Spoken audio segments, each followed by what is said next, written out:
Professor Nanjundaswamy ಸ್ಥಾಪಿತ ಕರ್ನಾಟಕ ರಾಜ್ಯ ರೈತ ಸಂಘ ಹಾಗೂ ಹಸಿರು ಸೇನೆ ರಾಜ್ಯಾಧ್ಯಕ್ಷನಾದಂಥ ಜಿ.ಜಿ. ಬಿ. ನಾರಾಯಣಸ್ವಾಮಿ ತಮ್ಮ ಮುಂದೆ ಈ ಒಂದು ಕರ್ನಾಟಕದ ಆಡಳಿತ ನಡೆಸ್ತಾ ಇರುವಂಥ ಸನ್ಮಾನ್ಯ ಮುಖ್ಯಮಂತ್ರಿಗಳು ಮಾತು ತಪ್ಪಿದ ಮುಖ್ಯಮಂತ್ರಿಗಳು ಅಂತ ತಮ್ಮ ಮುಖಾಂತರ ಮಾನ್ಯ ಮುಖ್ಯಮಂತ್ರಿಗಳಿಗೆ ಗಮನ ಹರಿಸೋಕ್ಕೋಸ್ಕರ ನಾನು ಇವು ಮಾತಾಡ್ತಾ ಇದ್ದೀನಿ.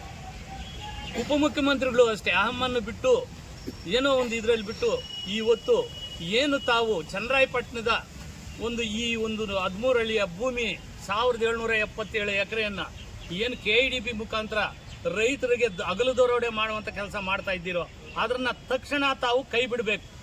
ಅದಕ್ಕಾಗಿ 25ನೇ ತಾರೀಕು ನಾವು ದೇವನಹಳ್ಳಿ ಚಲೋ ಒಂದು ಕಾರ್ಯಕ್ರಮ ಹಮ್ಮಿಕೊಂಡಿದ್ದೀವಿ. ಮಾನ್ಯ ಮುಖ್ಯಮಂತ್ರಿಗಳೇ, ತಾವು ಮಾತು ತಪ್ಪುತ್ತೀರೋ ಇಲ್ಲ ಮಾತು ಉಳಿಸ್ಕೊಂತೀರೋ, ಶತಾಯಗತಾಯ ಮಾಡು ಇಲ್ಲ ಮಡಿ ಅನ್ನೋ ಒಂದು ಹೋರಾಟ ನಾವು ಹಮ್ಮಿಕೊಂಡಿದ್ದೀವಿ.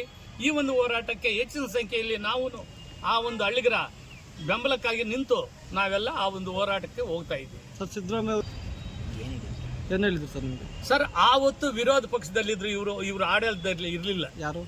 ಮಾನ್ಯ ಮುಖ್ಯಮಂತ್ರಿಗಳಾದಂಥ ಸಿದ್ದರಾಮಯ್ಯನವರಾಗಲಿ, ಡಿ.ಕೆ. ಶಿವಕುಮಾರ್ ಆಗಲಿ, ಆವತ್ತು B.R. ಪಾಟೀಲರವರ ಒಂದು ನೇತೃತ್ವ ಒಂದು ಇದರಲ್ಲಿ ಎಲ್ಲ ಬಂದು ಆ ಒಂದು ಫ್ರೀಡಂ ಪಾರ್ಕ್ನಲ್ಲಿ ನಾವು ವೇದಿಕೆಯಲ್ಲಿ ಏನು ಪ್ರತಿಭಟನೆ ಮಾಡ್ತಾ ಆ ಒಂದು ವೇದಿಕೆಗೆ ಬಂದು ನಾವು ಈಗಿನ ವಿರೋಧ ಪಕ್ಷದಲ್ಲಿದ್ದೀವಿ, ನಾವು ಏನಾದರೂ ನಾವು ಅಧಿಕಾರಕ್ಕೆ ಬಂದ ತಕ್ಷಣ ನಾನು ಈ ಒಂದು 13ಗಳಲ್ಲಿ ಇರ್ಬೋದು, ಕುಂದಾಣ ಇರ್ಬೋದು, ಇದ್ಯಾವುದು ಕುಡಿತಿನಿ ಇರ್ಬೋದು ಬಳ್ಳಾರಿ ಜಿಲ್ಲೆ, ಈ ಕಡೆ ನಮ್ಮ ಒಂದು ಜಂಗಮಕೋಟೆ ಇರ್ಬೋದು, ಮಸ್ತೇನಹಳ್ಳಿ ಇರ್ಬೋದು, ಇವೆಲ್ಲವನ್ನು ನಾವು ಕೈ ಬಿಡ್ತೀವಿ. ರೈತರ ಕೈಯಿಂದ ನಾವು ಭೂಮಿನ ಕಸಿಕೊಳ್ಳೋ ಅಂಥ ಕೆಲಸ ಮಾಡಲ್ಲ, ನಾವು ಬಂದ ತಕ್ಷಣ ಅದನ್ನು ಕೈ ಬಿಡ್ತೀವಿ ಅಂತ ಮಾತು ಕೊಟ್ಟಿದ್ರು. ಇವತ್ತು ಆ ಮಾತು ಸಭೆ ಕರೆದಿದ್ರು ಇವರು ಅಧಿಕಾರಕ್ಕೆ ಬಂದ ಮೇಲೆ.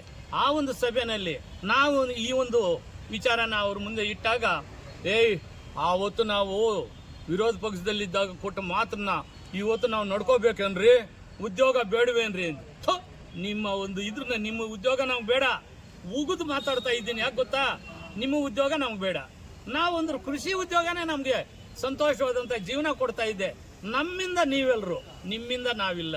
ನಮ್ಮ ಒಂದು ಕೃಷಿ ಒಂದು ಚಟುವಟಿಕೆನಿಂದಲೇ ಎಲ್ಲ ಉದ್ಯೋಗಗಳೂ ಶುರುವಾಗೋದು. ನಿಮ್ಮ ಉದ್ಯೋಗ ನಮ್ಗೆ ಬೇಡ್ರಿ. ಇವತ್ತು ಯಾವುದೋ ಸರ್ಕಾರ ಉದ್ಯೋಗ ಕೊಡೋದು ಇನ್ನು ಏನು ನಿಮ್ಮ ಮಕ್ಕಳಿಗೆ ಅಧಿಕಾರದಲ್ಲಿರುವುದು ಇಲ್ಲ ಬೇರೆ ಬೇರೆ ನೌಕರಿನಲ್ಲಿರ್ಬೋದು, ಅವ್ರ ಮಕ್ಕಳಿಗಾಗಿ ಮೀಸಲಿಟ್ಟಿದ್ದೀರವೇನ? ರೈತರಿಗಾಗಿ, ದಲಿತರಿಗಾಗಿ, ನೀವು ಯಾವುದೇ ಒಂದು ಇದು ಅಲ್ಪಸಂಖ್ಯಾತರಿಗಾಗಿ ನೀವು ಎಲ್ರಿಗೂ ಮೋಸನೆ ಮಾಡ್ತಾ ಇದ್ದೀರಿ. ಮಾತೊಡಿಸ್ಕೊಳ್ಳಿ ಅಂತಂದ್ಬಿಟ್ಟು ಮತ್ತೊಮ್ಮೆ ತಮ್ಮ ಮುಖಾಂತರ ಮುಖ್ಯಮಂತ್ರಿ ಗಮನಕ್ಕೆ ತರ್ತಾ ಇದ್ದೀವಿ. ಎಷ್ಟಿನಿಂದ 9 ದಿನಗಳಿಂದ ಹೋರಾಟ ನಡೀತಾ ಇದೆ. ಸುಮಾರು ಹಲವಾರು ಬಾರಿ ಇದಕ್ಕೆ ಸಂಬಂಧಪಟ್ಟಂಥ ಸಚಿವರು M.B. ಪಾಟೀಲ್ ಆಗಿರ್ಬೋದು, ಆ ಒಂದು ದೇವನಹಳ್ಳಿ ತಾಲೂಕು ಉಸ್ತುವಾರಿ ಮಂತ್ರಿಗಳಾಗಿರ್ಬೋದು, ಮಾನ್ಯ ಮುಖ್ಯಮಂತ್ರಿಗಳಾಗಿರ್ಬೋದು, ಇನ್ನು B.R. ಪಾಟೀಲ್ ಹಲವಾರು ಅಧಿಕಾರಿಗಳ ಜೊತೆಗೆ ಗ್ರಾಮಸ್ಥರನ್ನೆಲ್ಲ ಸಭೆ ಸುಮಾರು ಒಂದು 10 ಸಭೆಗಳಲ್ಲಿ ಕರೆದಿರ್ತಾರೆ. ಈ ಸಭೆ ಬೇಡ, ನೆಕ್ಸ್ಟ್ ಸಭೆಯಲ್ಲಿ ನಾವು ಖಂಡಿತ ಕೈ ಬಿಡ್ತೀವಿ, ನಿಮ್ಗೆ ಒಳ್ಳೇದೇ ಆಗುತ್ತೆ ಅನ್ನೋದು 1-2 ತಿಂಗಳು ಬಿಟ್ಟ ಮೇಲೆ ನಾವು ಹೋರಾಟಗಾರರು ಸ್ವಲ್ಪ ಏನಾದರೂ ಚುರುಕಾಗಿ ಮಾಡಿದಾಗ ಮತ್ತೆ ಕರೆಯೋದು. ಮತ್ತೆ ಈ ದಿನಾಂಕಗಳಿದ್ದು ಇವಾಗ ಅಂತಿಮ ನೋಟಿಸ್ ಕೊಟ್ಟಿದ್ದಾರೆ ಸರ್. ನೀವು ಅಂತಿಮ ನೋಟಿಸ್ ಅಲ್ಲ, ನೀವು ಗಲ್ಗೆ ಹಾಕ್ಬಿಡ್ತೀವಿ ಅಂತಂದು ಒಂದು ನೋಟಿಸ್ ಜಾರಿ ಮಾಡ್ರಿ. ಏನು ಹೋರಾಟ ಮಾಡಿದ್ರೆ ಇನ್ನು ಗಲ್ಗೆ ಹಾಕ್ತೀವಿ ಅಂತಂದ್ರೆ ನಾವು ಯಾವುದಕ್ಕೂ ಪ್ರಾಣ ತ್ಯಾಗಕ್ಕೂ ಸಿದ್ಧವಾಗಿದ್ದೀವಿ ಅಂತ ಅಂದ್ಬಿಟ್ಟು ಕಾರವಾಗಿ ಸರ್ಕಾರಕ್ಕೆ ಎಚ್ಚರಿಕೆ. ಸರ್, ತಡೆದು ಏನು ಮಾಡ್ತಾರೆ ಸರ್? ಅರೆಸ್ಟ್ ಮಾಡ್ತಾರೆ. ಅಲ್ಲೇ ನಮ್ಮ ಹೋರಾಟ ಮುಂದುವರಿಸ್ತೀವಿ. ಏನು ಬೇರೆ ಹೊರದೇಶಗಳಾಗಿ ಪರದೇಶಗಳಲ್ಲಿ ನಮ್ಮನ್ನೇನು ಇಡಲ್ಲ. ನಮ್ಮ ಈ ಒಂದು ನನ್ನ ಮಾತೃಭೂಮಿ ಕರ್ನಾಟಕ ಇರ್ಬೋದು, ನಮ್ಮ ಒಂದು ಭಾರತ ದೇಶದಲ್ಲೇ ಇಡ್ತಾರೆ. ಎಲ್ಲಾದರೂ ನಮಗೇನು ಅಲ್ಲೇ ಹೋರಾಟ ಮುಂದುವರಿಸ್ಕೊಂಡು ಹೋಗ್ತೀವಿ ಸರ್. ಇದು ಶತಾಯಗತಾಯ ನಮ್ಮ ಹೋರಾಟ. ತುಂಬ ನಮಗೆ ಮನಸ್ಸು ನೋವಾಗಿದೆ. ಈ ಒಂದು ಸರ್ಕಾರನ ನಾವು ಇಷ್ಟೊಂದು ಏನು ಶೂನ್ಯ ಅಂತ ಅಂದ್ಕೊಂಡಿರಲಿಲ್ಲ. ಅಷ್ಟೊಂದು ಶೂನ್ಯ ಸ್ಥಾನ ಇವಾಗ ನಾವು ಅವ್ರಿಗೆ ಕೊಟ್ಟಿದ್ದೀವಿ. ಅವಿವೇಕಿಗಳು ಅಂತಲ್ಲ, ಬುದ್ಧಿವಂತರ ನಾವು ಕೊಟ್ಟಿದ್ವಿ ಅಧಿಕಾರ. ಇವಾಗ ನೀವು ಅವಿವೇಕಿಗಳು ಅಂತ ಗೊತ್ತಾಗಿದೆ. ನೀವು ಇದನ್ನು ಕೈ ಬಿಡದೇ ಇದ್ದರೆ ಯಾವುದೇ ಒಂದು ಹೋರಾಟದ ಪ್ರಾಣ ತ್ಯಾಗಕ್ಕೂ ನಾವು ಸಿದ್ಧವಾಗಿ ಹೋರಾಟ ಮಾಡೋಕ್ಕೆ ರೆಡಿ ಇದ್ದೀವಿ.